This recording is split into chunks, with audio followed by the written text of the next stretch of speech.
En este vídeo vamos a hablar del concepto de función. Para ello vamos a desgranar dicho concepto en tres definiciones. La primera es la de correspondencia entre conjuntos. Una correspondencia entre conjuntos es una relación entre los elementos de dos conjuntos. Un primer conjunto, que llamaremos conjunto inicial, y un segundo conjunto, que llamaremos conjunto final. Bueno, al margen de que mi dibujo es puro arte, podríamos establecer una relación, pues por ejemplo, la luna con la estrella, ¿verdad? Podríamos establecer el árbol con la flor. Podríamos relacionar, a lo mejor, la persona con el animal. O también podríamos considerar esa persona con una pelota de fútbol. ¿Sí? Podríamos hablar, por ejemplo, de que la caña de pescar la podemos relacionar con el pez. O podríamos hablar de que la luna también la podemos relacionar con el sol.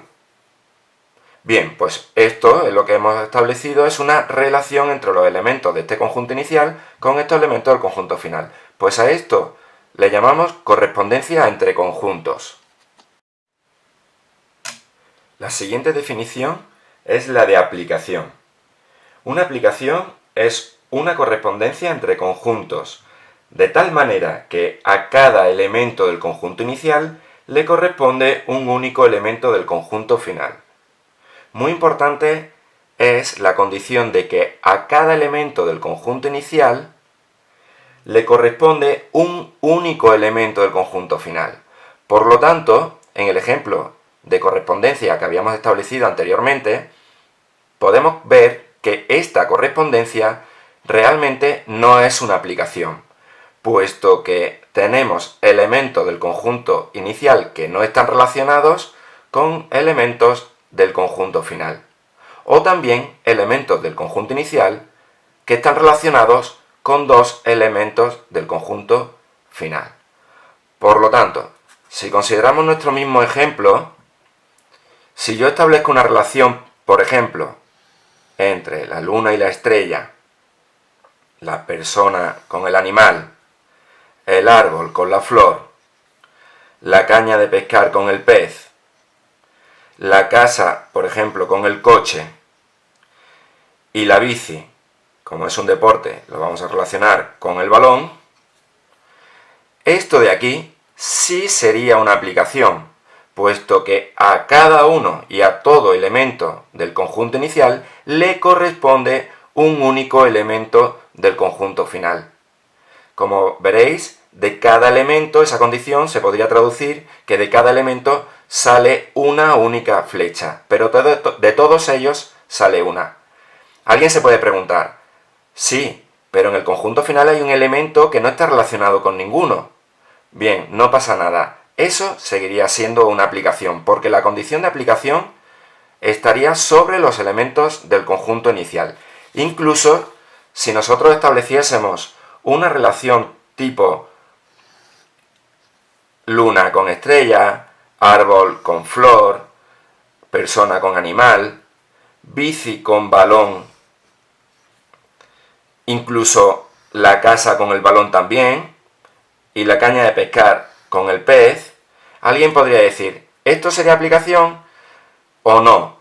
Pues bueno, realmente tenemos que, aunque al balón lleguen dos flechas, es decir, que haya dos elementos del conjunto inicial que están relacionados con un solo elemento del conjunto final, o que hay elementos del conjunto final que no están relacionados con ninguno del conjunto inicial, sigue siendo una aplicación, puesto que, repetimos, la condición es que de cada uno de los elementos del conjunto inicial sale una única flecha, es decir, que a cada elemento del conjunto inicial le corresponde un único elemento del conjunto final. Bien, por ahora hemos definido lo que es una correspondencia entre conjuntos y lo que es una aplicación entre conjuntos. Pero claro, os preguntaréis que qué tiene que ver eso con las funciones. Bien, pues era la tercera de las definiciones en la que ya sí podremos decir que una función es una aplicación entre conjuntos numéricos. Hasta ahora hemos podido trabajar con conjuntos que contenían cualquier tipo de elementos, pero en las funciones solo trabajaremos con conjuntos numéricos y es en lo que a partir de ahora nos centraremos. Muy importante, repito, una función es una aplicación. Por lo tanto, la condición que poníamos sobre las aplicaciones se tiene que dar en las funciones. Si yo, por ejemplo, tengo ahora un conjunto inicial y un conjunto final, y yo establezco la siguiente relación, a ver si os va sonando. Voy a coger el 1 y lo voy a relacionar con el 1. Voy a coger el menos 1 y también lo voy a relacionar con el 1. Voy a coger el 2 y lo voy a relacionar con el 4. Y el menos 2 y también lo voy a relacionar con el 4. Seguro que alguno ya se va dando cuenta. Voy a coger el 0 y lo voy a relacionar con el 0. ¿Adivináis con quién voy a relacionar el 3? Pues sí, efectivamente con el 9. Y el menos 3 también con el 9. El menos 4 con el 16 y el 4 con el 16. Bien, ¿sería esto una función? Efectivamente, estamos hablando de conjuntos numéricos y que verifican la condición de que a cada elemento del conjunto inicial le corresponde un único elemento del conjunto final. Por lo tanto, esto sería una función. Algunos podréis estar preguntando, ¿pero vamos a trabajar con conjuntos escritos y representados de esta forma? Bien, no, este es el primer paso para entender qué es una función. A partir de ahora, nosotros empezaremos a trabajar de una forma más práctica en matemáticas y sobre todo más sintética. ¿De qué manera? Bueno, pues las funciones, lo primero es que normalmente las vamos a nombrar con una letra. Normalmente solemos utilizar la letra F, la letra G, H, aunque podrían ser otras, pero normalmente utilizaremos esas. F, dos puntos. Aquí representaremos el conjunto inicial, en este caso el conjunto de los números reales, y aquí el conjunto final, también el conjunto de los números reales. De manera que el 1 del conjunto inicial está relacionado con el 1, el menos 1 con el 1, el 2 con el 4, el 3 con el 9.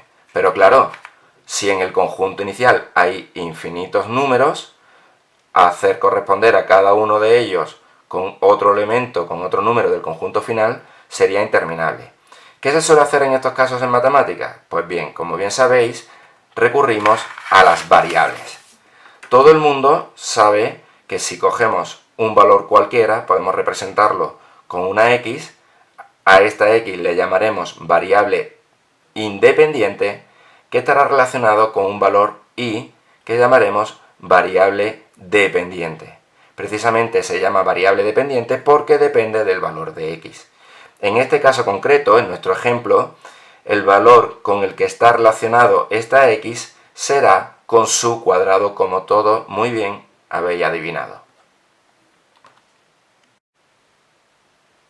Posteriormente veremos que a este conjunto, o a este, le llamaremos dominio de la función, y a los números de este a los que llega una flecha, 0, el 1, el 4, el 9, el 16, le llamaremos imagen de la función.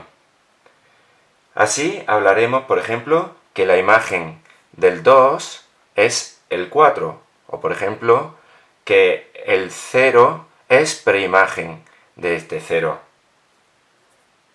Continuando, podemos decir que una función puede venir dada de tres formas distintas. La primera de ellas podría ser a partir de su expresión analítica. En el caso que hemos visto anteriormente, la expresión analítica de la función que hemos estudiado, podríamos escribirla como y igual a x cuadrado a partir de la variable dependiente y la variable independiente, o también a través de su nombre, f, que depende de la variable independiente x, es igual a x cuadrado. Otra de las formas es mediante la tabla de valores, que seguro que os suena. Ponemos una tabla en la que tengamos al principio las coordenadas de la variable independiente y luego las coordenadas de la variable dependiente. Así la imagen del 0 es 0, ¿verdad? recordad que lo único que teníamos que hacer es sustituir el valor 0 en la x y así obteníamos el valor de y. La imagen del menos 1 es el 1, la imagen del 1 el 1, del menos 2 el 4, del 2 el 4. Y por último, una función puede conocerse a partir de su gráfica. Si nos remitimos a la teoría, la gráfica de una función es un conjunto de pares ordenados de números reales, de manera que el segundo valor es imagen del primero, ¿vale? Aquí tenemos la relación que hay entre las dos coordenadas que estarían en la gráfica, es decir, la segunda coordenada sería imagen de la primera. En nuestro ejemplo serían los pares de números reales ordenados, de manera que la segunda coordenada sería el cuadrado de la primera. Dicho de otra forma, en nuestro ejemplo, los pares 0, 0, menos 1, 1, 1, 1, menos 2, 4, 2, 4 y así con todos los pares cuya segunda coordenada sea el cuadrado de la primera, formarían la gráfica de esta función. ¿Qué es lo que pasa? No estamos acostumbrados a ver la gráfica de esta manera. Nosotros estamos acostumbrados a representar la gráfica en un sistema de referencia, como vamos a ver a continuación. Efectivamente, nuestra gráfica de la función ahora podrá sonarnos un poquito más. ¿De qué se trata? De que los puntos que formaban nuestra gráfica de la función, tal y como hemos visto, llevados a un sistema de referencia cartesiano, por ejemplo, el 0, 0, el menos 1, 1, el 1, 1, el 2, 4, el menos 2, 4, y si así representásemos los infinitos puntos que pertenecen a esa gráfica, realmente lo que nos da es lo que conocemos nosotros de la gráfica de esa función. Bueno, espero que os haya servido y que poco a poco vayáis entendiendo qué son las funciones y cómo se trabaja con ellas.